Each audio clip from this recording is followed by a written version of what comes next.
Malgré une nuit courte et encore portée par l'effervescence de sa victoire, Soraya Martinez-Ferrada a pris un bain de foule tôt en matinée dans le quartier Saint-Michel. Très contente de pouvoir faire ça dans ce que j'appelle mon hood.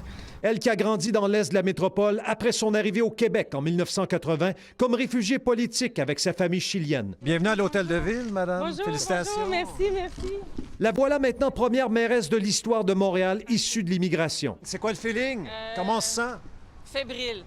La femme de 53 ans s'est prêtée à la traditionnelle séance de photos devant une horde de journalistes pour être ensuite accueillie par le directeur général de la ville avec qui elle discutera sous peu de son plan d'abolir 1000 postes dans l'appareil municipal, dont certains par attrition.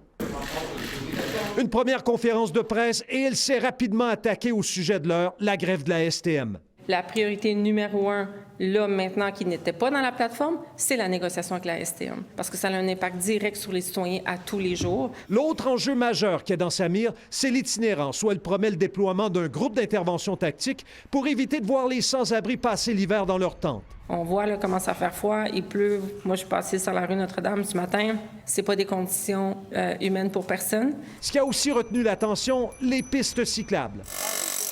La nouvelle mairesse compte-t-elle en faire disparaître avec de gros instruments, un peu comme l'avait fait Denis Coderre en 2015, en faisant voler en éclats une dalle de Poste Canada? J'ai rien de Coderre, donc...